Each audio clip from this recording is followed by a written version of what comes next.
Hi, welcome to Zohar class number 30. I am your host, as always, Rabbi David Katz. Zohar class 30, Mishnah number Samech Zayin 67. V'yoylid Noach gimel banim. Noach gave birth to 3 sons. We don't mean that literally. We don't have to say that. And we have 2 Mishnayos left in this mimer. 67 and 68. I thought I was going to finish the mimer today, but obviously I guessed because I did not learn until today. By glancing at the end of last week's class, it looked like we were going to finish today, but when I prepared 67, there's enough here.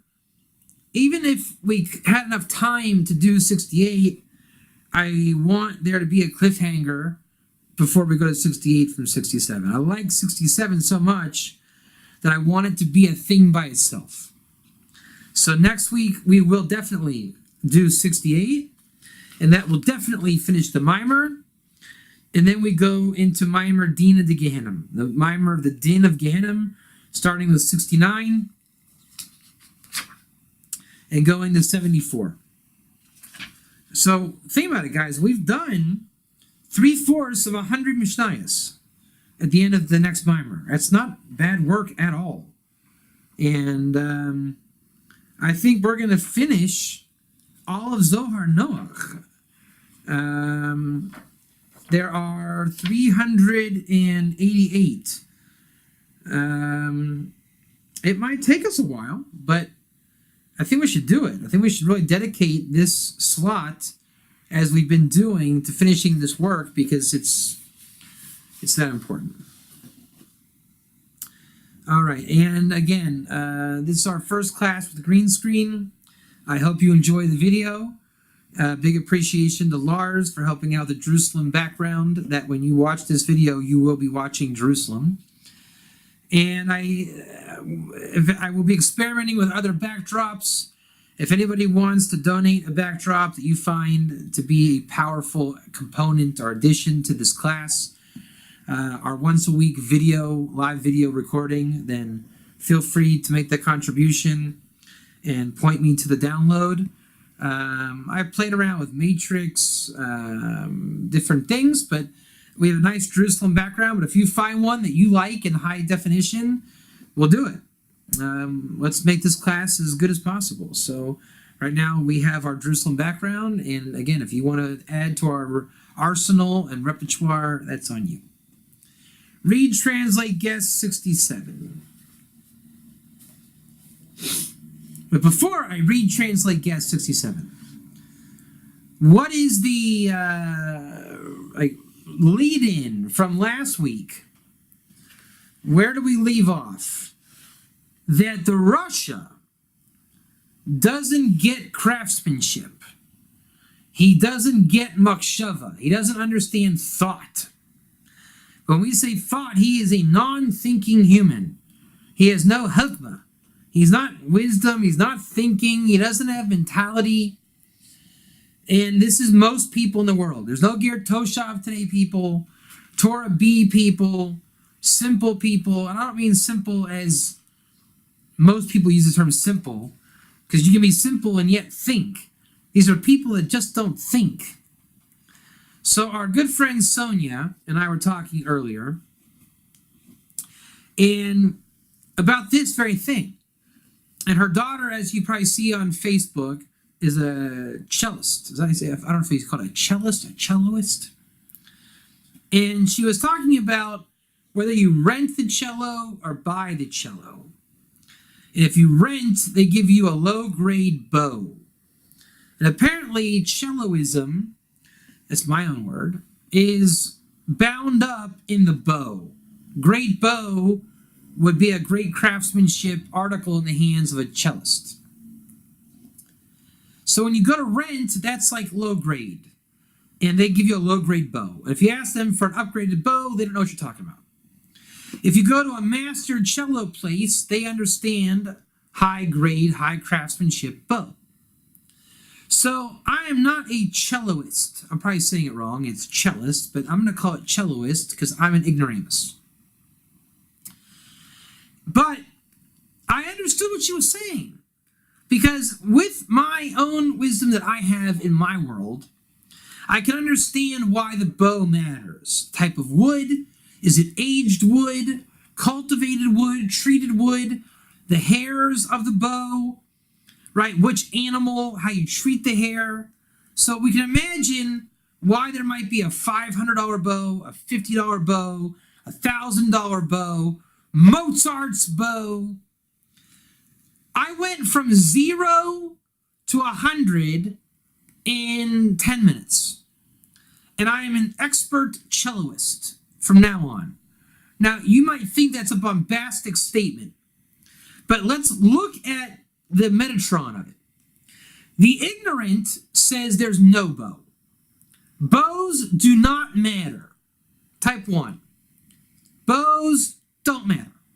You are a complete non-makshava, non-thinking, ama-aretz ignoramus. We've all met these people. Type 1 if you've met them. Dixie Pring, horses are stupid animals. That's the ignorant. Type 1. Jacques, glass showers are stupid. Type 1. Sean, the business that you're in, phones are stupid and a waste of time and money. Right? Everybody's got their ignorant in their world. There's no Ger Toshav today. The temple's not meant to stand. We've all seen it. That's ignorant. We'll call that a 0. Then there's the novice. Novice is maybe there's something to horses. Maybe there's something to showers. Maybe there's something to phones. Maybe there's something to the righteous non-Jew, blah, blah, blah. We'll call that less than 1. It's not 0, but it's less than 1. The expert is Sean Kanan. I'm going to use you. New guy to the Ger, hangs out with the Ger Sugya crowd, and in a very short time, Sean is articulating Ger Sugya like an expert. Sean is now an expert. He is level 1. And if you talk to me about Ger long enough, I will make you an expert level in 1 hour, maximum, definitely 1 week. Type 1. I mean, really, dedicate your mind to Makshava. You can get Ger Sugya in 1 week.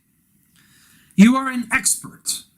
Now, the difference is you have no experience. I am not an experienced cellist at all. I've never even seen or touched a real cello. But I'm an expert because I can have an expert conversation based on wisdom and the principles of wisdom. I can follow your discussion if you the experienced expert, lead me.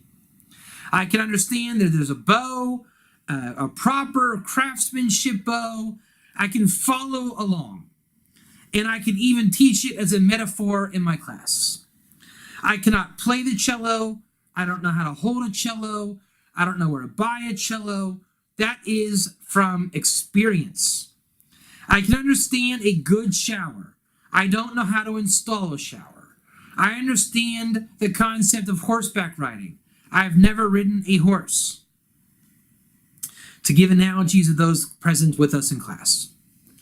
So the experienced is, if expert is 1, experienced is 20 ones, i.e. 20 years will give you the experience necessary.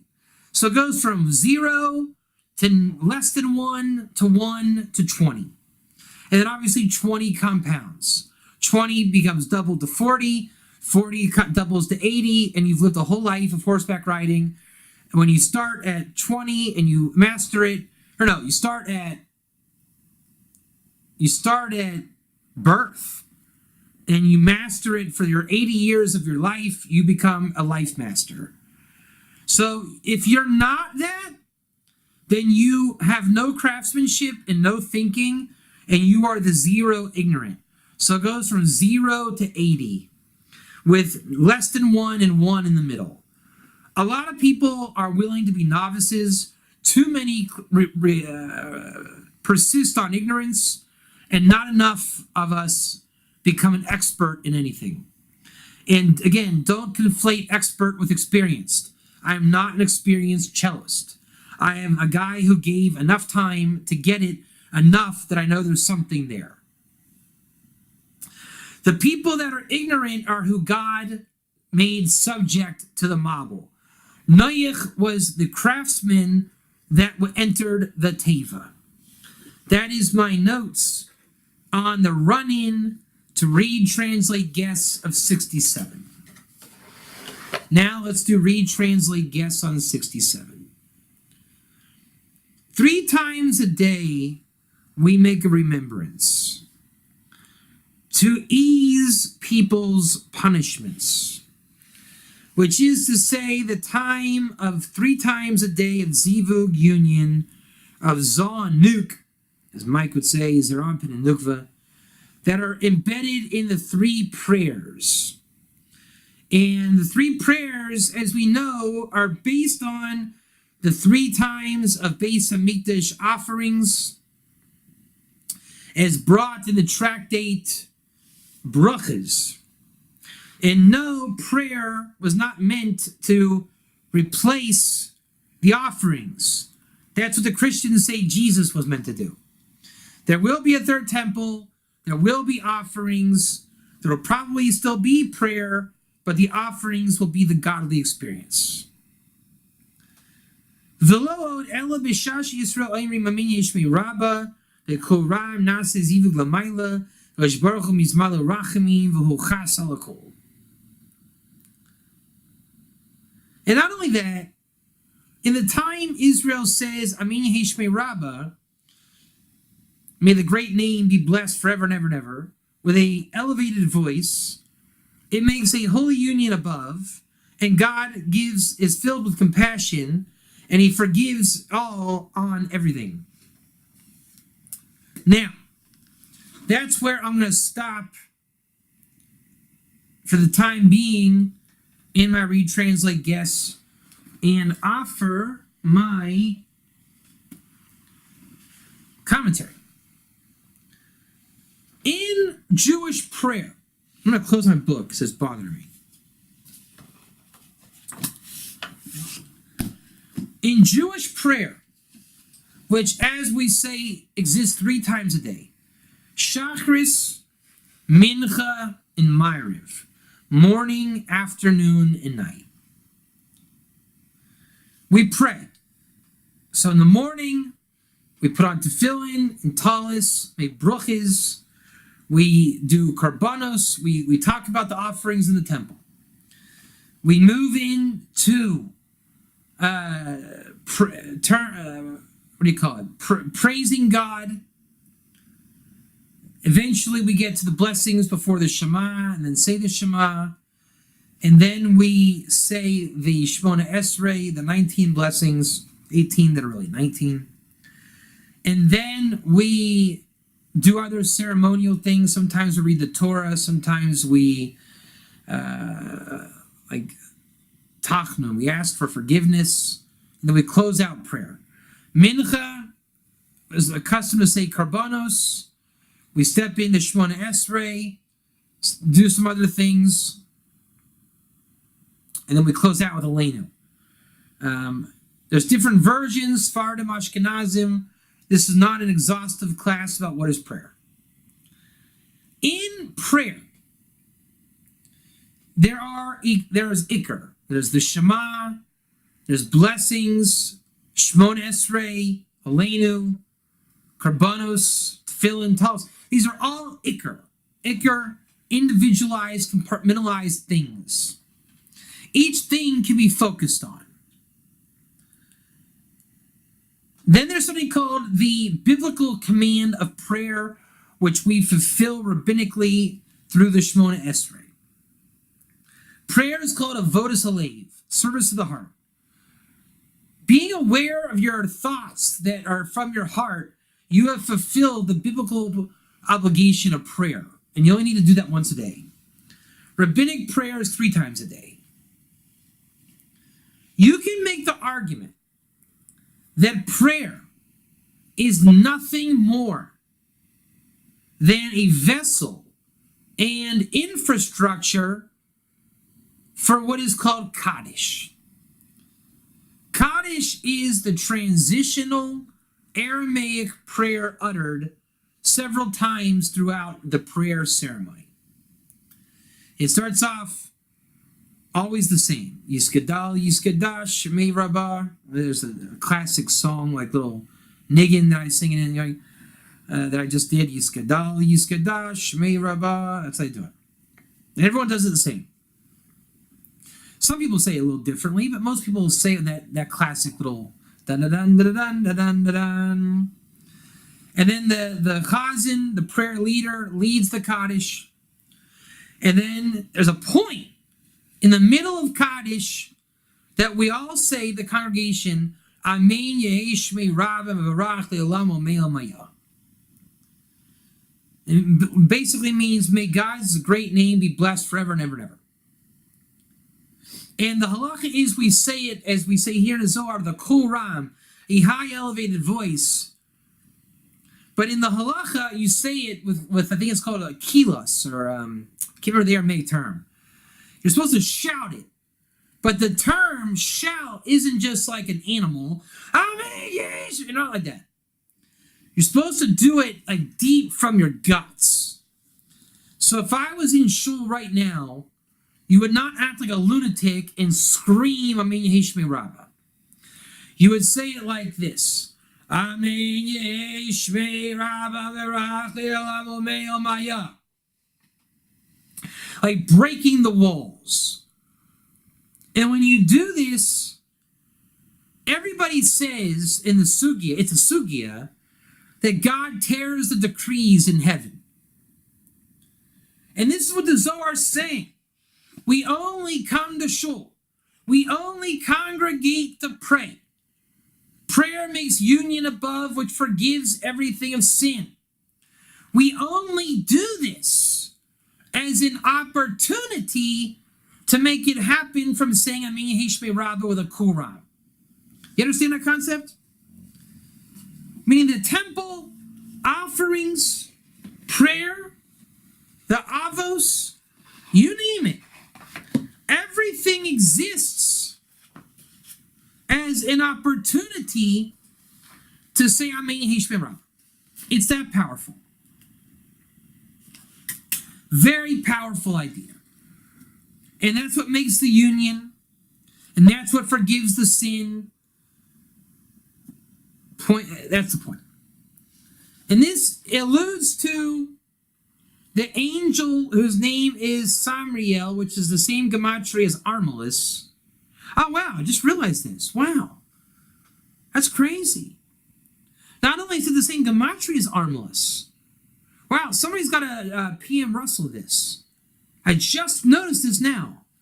Samriel is the same letter as Armilus, the anti-Messiah that kills Mashiach ben Yosef. Same letters. Aleph, Resh, Mem, Yud, Lamed, Samech. Samriel, same letters, Armilus. Someone please, even now, send as a PM to Russell and Mike. That is pretty cool. He is the angel overseeing the sustenance of the gates of Gehenna. And the 3 keys are in his hand. And when the 3 gates are opened by the Seder, they see the light of this world, and smoke comes with fire and closes the ways of light. So the Sulam explains as follows.